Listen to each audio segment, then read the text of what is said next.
Bismillahirrahmanirrahim. Assalamualaikum warahmatullahi wabarakatuh.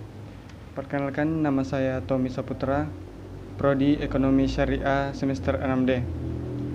Di sini saya akan membahas tentang zakat, di mana saya akan mereview salah satu jurnal penelitian dari Bashira Mustarin. Beliau adalah salah satu dosen Universitas Islam Negeri Makassar atau UIN Makassar. Nah, di sini saya akan mereview jurnal yang berjudul Urgensi Pengelolaan Zakat terhadap Peningkatan Perekonomian Masyarakat. Beranjak dari perekonomian Indonesia hari ini, di mana perekonomian Indonesia hari ini belum bisa dikatakan itu baik-baik saja, atau belum bisa dikatakan bahwasanya perekonomian Indonesia hari ini itu lumayan baik. Belum bisa dikatakan seperti itu. Mengapa? Karena Indonesia hari ini masyarakatnya mayoritasnya masih bisa dikatakan kurang mampu, seperti itu. Akibatnya masih banyak masyarakat Indonesia yang belum bisa menjalani kehidupannya dengan layak. Padahal kita bisa lihat bahwasanya Indonesia itu merupakan salah satu wilayah yang dikaruniai oleh Allah Subhanahu wa taala sebuah kesempurnaan. Apapun ada di Indonesia. Indonesia itu adalah negara yang subur, negara yang dipenuhi dengan kekayaan alam. Tapi kembali lagi melihat masyarakat Indonesia hari ini itu belum bisa menjalani kehidupan dengan layak. Nah, itu yang juga menjadi permasalahan di Indonesia. Kita bisa lihat sumber daya alam Indonesia yang tiap harinya itu dieksploitasi oleh negara-negara lain. Dan ini belum bisa dinikmati oleh masyarakat Indonesia. Makanya hari ini Indonesia, keadaan tersebut membuat masyarakat Indonesia ini yang kaya itu benar-benar kaya, dan yang miskin itu sangat miskin, seperti itu. Nah, inilah yang menyebabkan munculnya kesenjangan yang ada di Indonesia. Nah, kondisi tersebut merupakan salah satu gambaran kemiskinan struktural, di mana kemiskinan struktural ini merupakan kemiskinan yang bisa dikatakan turun-temurun, dan inilah yang sekarang terjadi di Indonesia. Nah, dan inilah yang menyebabkan masyarakat Indonesia mengalami kemiskinan. Nah, ini pula yang menyebabkan terjadinya tindak kriminal seperti pencurian, seperti mencuri, menipu, dan lain sebagainya. Sejak dahulu pemerintah Indonesia sudah berusaha untuk menyelesaikan hal ini, namun ini belum bisa untuk diselesaikan oleh pemerintah Indonesia. Islam mengajarkan melalui Rasulullah SAW untuk mengurangi timbulnya kekacauan dan juga tindak kejahatan. Nah, di sini ada 4 poin. Yang pertama itu bekerja dengan giat dan bersemangat. Nah, kemudian yang kedua, keluarga yang lemah itu menjadi tanggung jawab keluarga yang kuat, hingga akhirnya nanti tidak akan lagi terjadi yang namanya kesenjangan. Kemudian yang ketiga ini kewajiban membayar zakat. Dan kemudian yang keempat adanya jaminan pemerintah untuk keluarga yang tidak mampu. Nah, dari keempat hal tersebut, salah satu di antaranya adalah membayar zakat. Nah, kita lihat seberapa besar peran zakat dalam menyelesaikan permasalahan yang ada di Indonesia.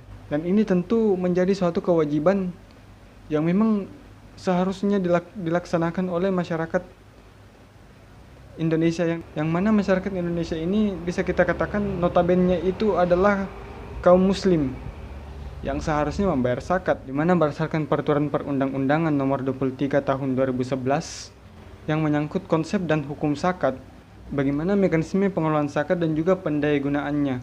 Nah, pada pembahasan kali ini kita akan membahas beberapa aspek. Yang pertama itu ruang lingkup zakat, dan juga manfaat dan hikmah zakat.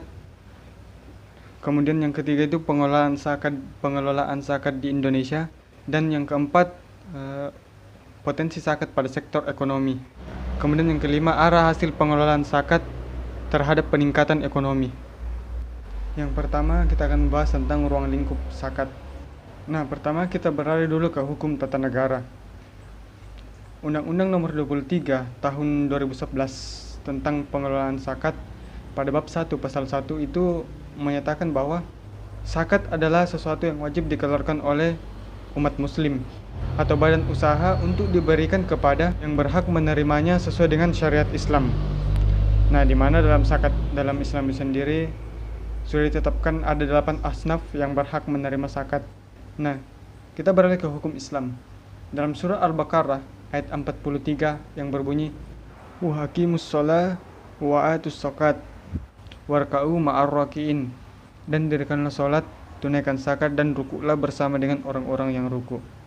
Kemudian dalam surah At-Taubah ayat 60, "Sesungguhnya zakat itu hanyalah untuk orang-orang yang fakir, orang miskin dan pengurus zakat, para mu'allaf yang baik hatinya, untuk memerdekakan budak, orang-orang yang berhutang untuk jalan Allah, dan untuk mereka yang sedang dalam perjalanan, sebagai suatu ketetapan yang diwajibkan oleh Allah, dan Allah Maha mengetahui lagi Maha bijaksana."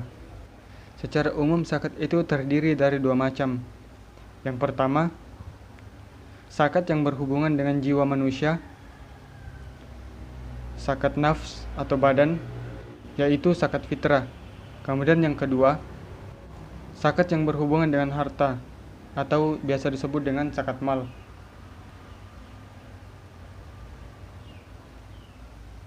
Nah, tentu di sini dalam mengeluarkan zakat ada beberapa hal yang harus kita penuhi, yang dimana persyaratan tersebut itu sudah ditentukan oleh syariat Islam.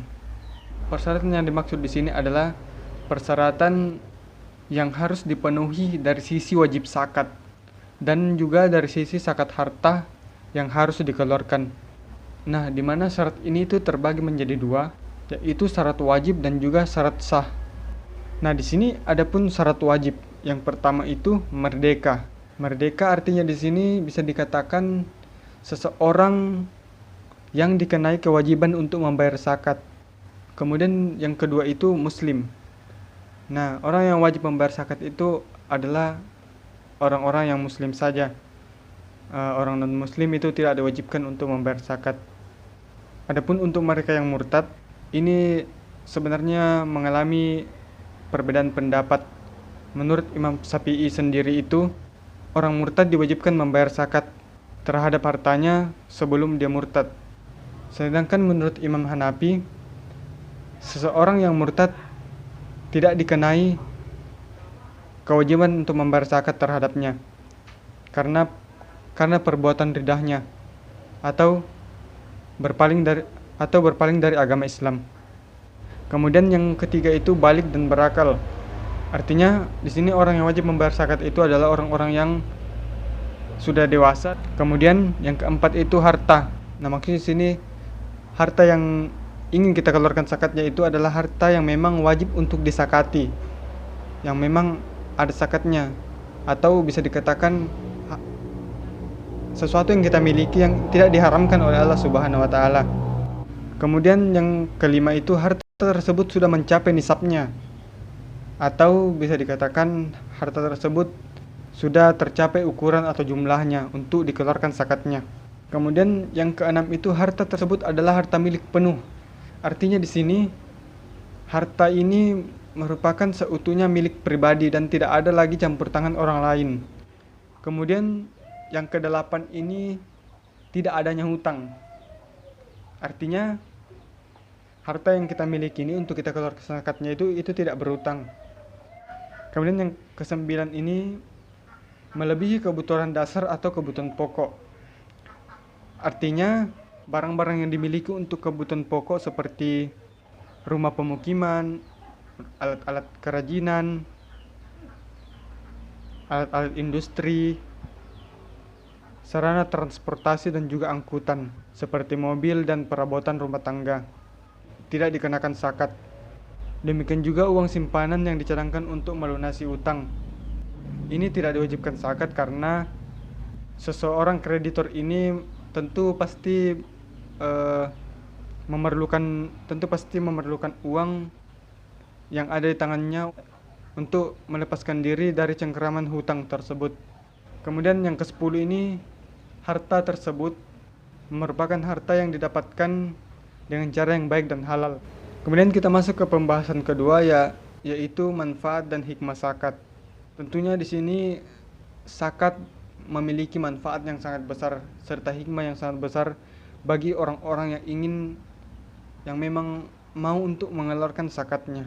Karena zakat ini adalah bentuk ibadah kita kepada Allah Subhanahu wa taala dan juga bentuk seberapa pedulinya kita terhadap orang-orang yang ada di sekitar kita. Adapun hikmah dan manfaat zakat ini, yang pertama itu mendapatkan kedudukan yang tinggi. Zakat dapat meningkatkan kedudukan seseorang hamba hingga mencapai Rabbani. Orang-orang yang bisa sampai ke sini adalah orang-orang yang memang bisa melepaskan kecintaannya terhadap dunia. Artinya mereka lebih mengutamakan akhiratnya dibandingkan dengan dunianya. Seperti itu.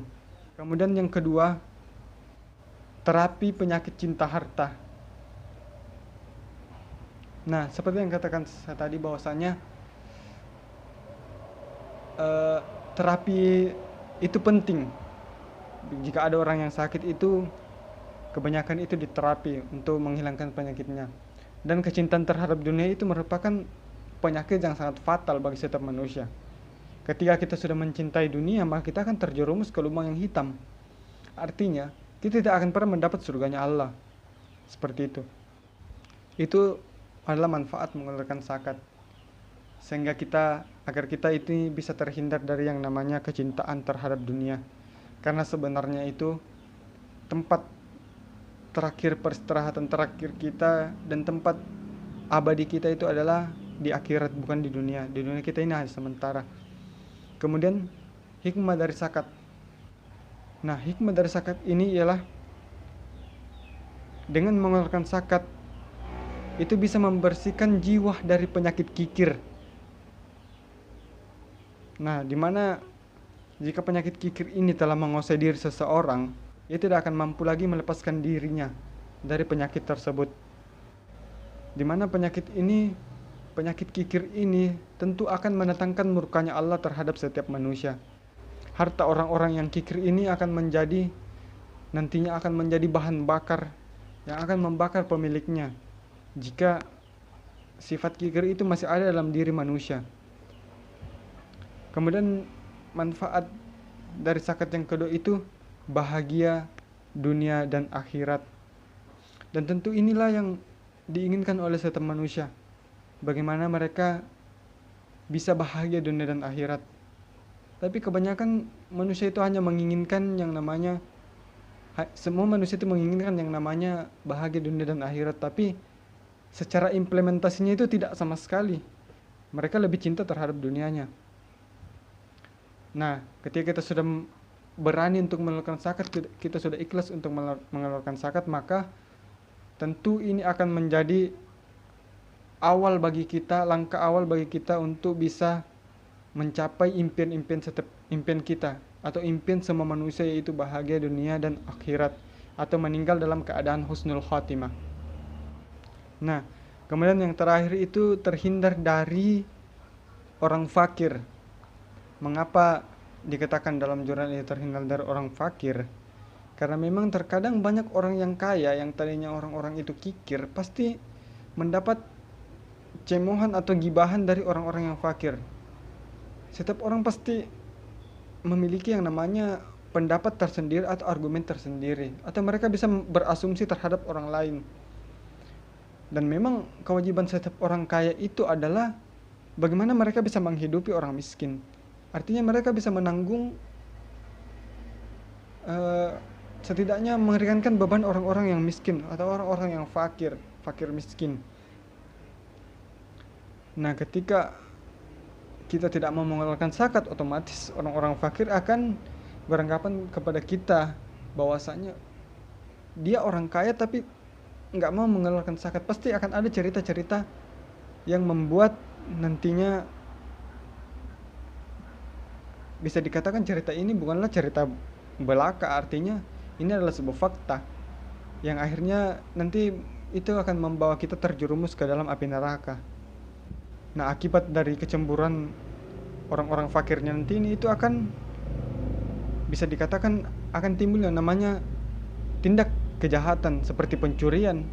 Harta kita dirampas karena memang Allah akan mengambil harta kita dengan caranya ketika kita tidak mau mengeluarkan zakatnya. Allah punya banyak cara untuk mengambil harta kita.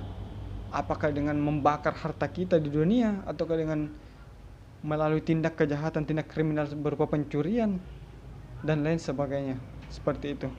Kemudian kita akan membahas pengelolaan zakat yang ada di Indonesia. Badan Amil Zakat adalah salah satu pengelolaan zakat yang ada di Indonesia, yang dimana ini dibentuk oleh pemerintah dengan kepengurusan sendiri atas unsur masyarakat, dan pemerintah. Badan Amil Zakat itu sendiri yang dibentuk pada tingkat nasional disebut Badan Amil Zakat Nasional, atau bisa yang kita kenal sebagai Basnas. Dan ada juga yang dibentuk di daerah yang disebut Badan Amil Zakat. Dalam hal kedudukan itu sendiri, lembaga amil zakat ini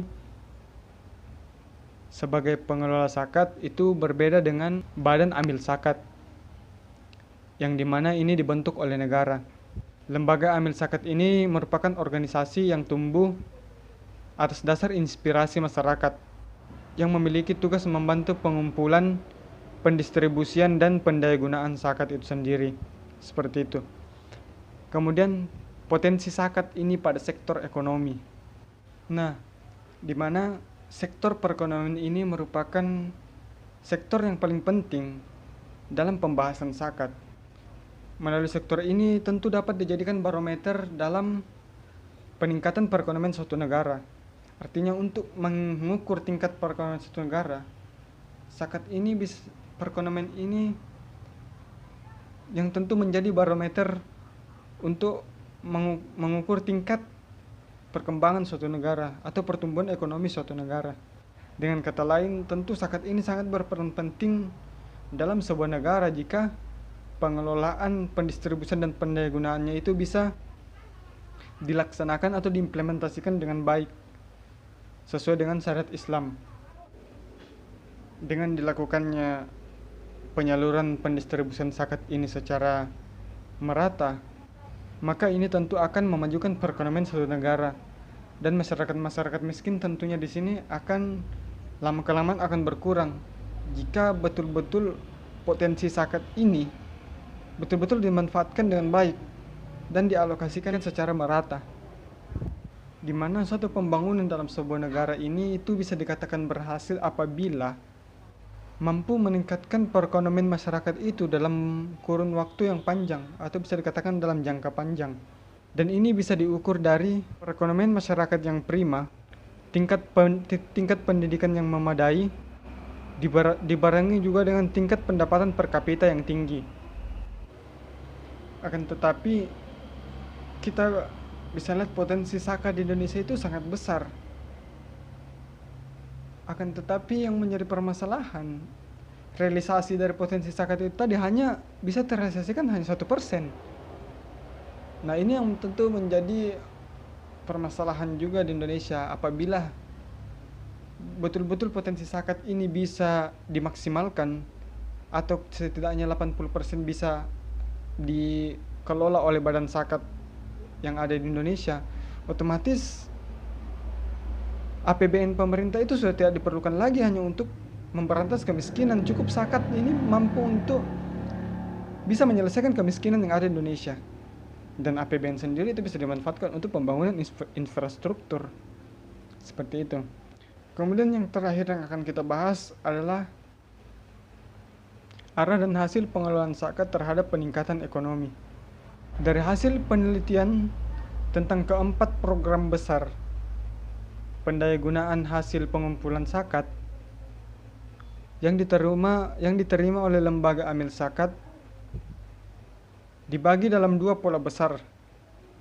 Yang pertama itu konsumtif, di mana program hasil pengumpulan zakat secara konsumtif ini diberikan untuk memenuhi kebutuhan dasar masyarakat, di mana pemberdayaan secara konsumtif ini itu dibagi menjadi dua.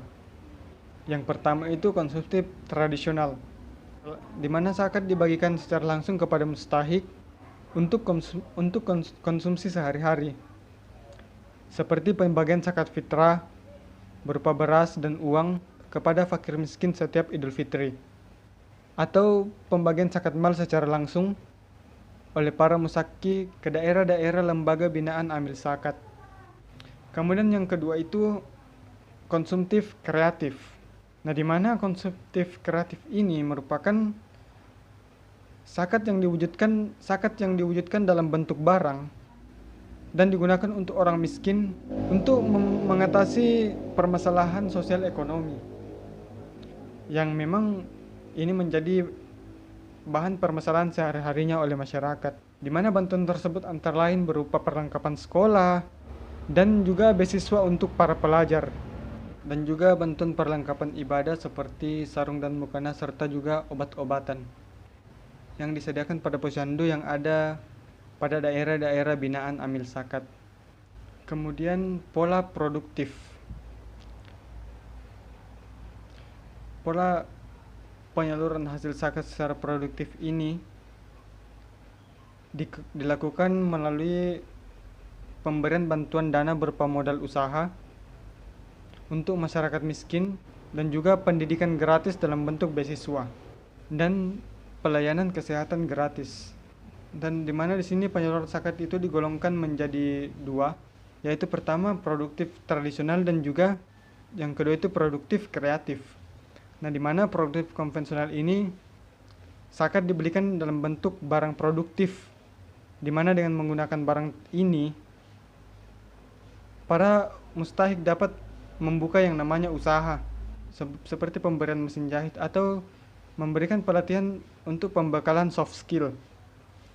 Nah, kemudian yang kedua itu produktif kreatif, di mana zakat ini diberikan dalam bentuk pemberian modal bergulir, baik permodalan berupa pinjaman maupun secara cuma-cuma yang diberikan kepada masyarakat miskin. Pembuatan fasilitas sosial seperti pembangunan pos sehat, posyandu, klinik, dan pengobatan gratis. Nah, di mana dana zakat yang dikumpulkan ini itu dialihkan ke 4 sektor. Yang pertama itu program pendidikan, program kesehatan, program kewirausahaan, dan juga yang terakhir itu program peduli lingkungan sehat. Nah, dalam hukum tata negara, Undang-Undang Nomor 23 Tahun 2011 tentang pengelolaan zakat itu memberi kebebasan kepada lembaga zakat untuk mendayagunakan dana zakat yang terkumpul demi mewujudkan perekonomian masyarakat dan menanggulangi yang namanya kemiskinan, dengan syarat di mana pengelolaan yang dilakukan oleh lembaga zakat tersebut harus sesuai dengan Undang-Undang Nomor 23 Tahun 2011 tentang pengelolaan zakat pasal 2 dan pasal 25. Pasal 2, pengelolaan zakat berdasarkan syariat Islam, amanah, kemanfaatan, keadilan, kepastian hukum, terintegrasi, dan akuntabilitas. Kemudian pada pasal 25, zakat wajib didistribusikan kepada mustahik sesuai dengan syariat Islam. Mungkin itu saja yang bisa saya bahas pada pembahasan kali ini. Saya ucapkan terima kasih banyak dan juga mohon maaf jika ada salah kata atau kesalahan dari diri saya pribadi. Saya akhiri dengan ucapan wabillahi taufiq wal hidayah. Wassalamualaikum warahmatullahi wabarakatuh.